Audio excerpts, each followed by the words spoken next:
Some mysteries aren't meant to be solved. They're meant to consume you, pulling you into their cold, watery depths. The storm howled outside the Chronos, a comforting backdrop to the monotonous hum of my instruments. At 3:47 a.m., while logging a routine sonar sweep, a faint, impossible blip registered on the vintage radar display, far beyond any known shipping lane. I blinked, attributing it to a surge, a stray wave artifact, or simply my own fatigue.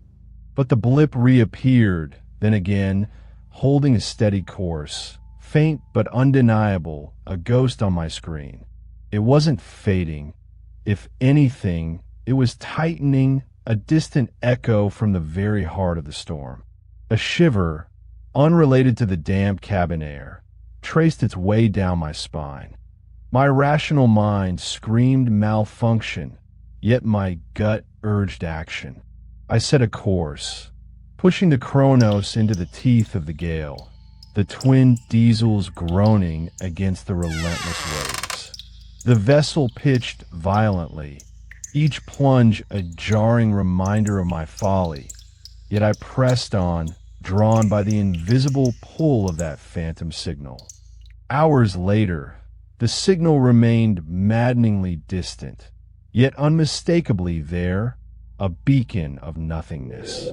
My instruments failed to register any physical object, no hull, no wake, just that persistent digital whisper.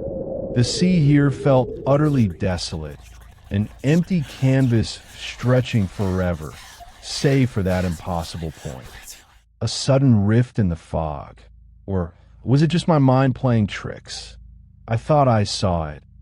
A colossal, dark shape, a skeletal hull of an impossibly ancient vessel, towering briefly before vanishing.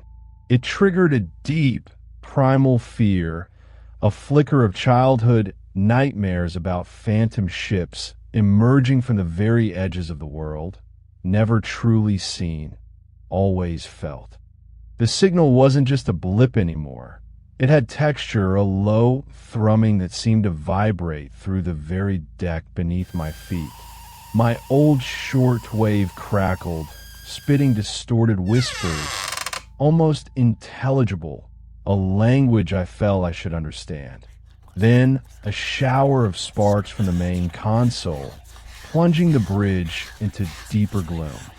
The Chronos drifted rudder-locked, engines sputtering. I was a leaf on an unfathomable ocean, completely isolated.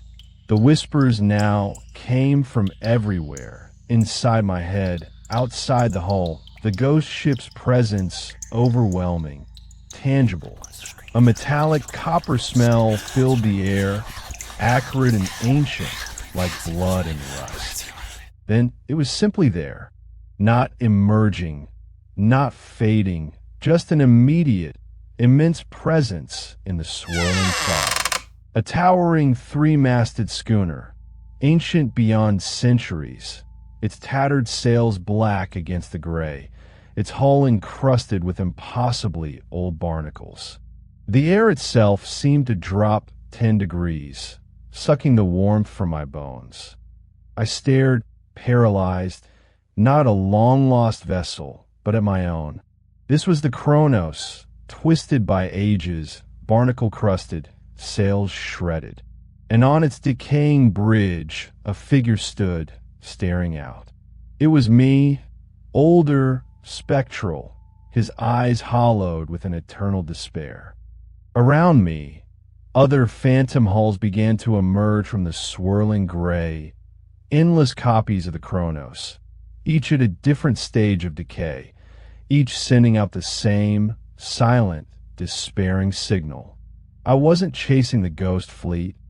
I was already part of it, one more lost soul sailing an eternal, timeless sea. My journey had just begun, or perhaps it had ended ages ago.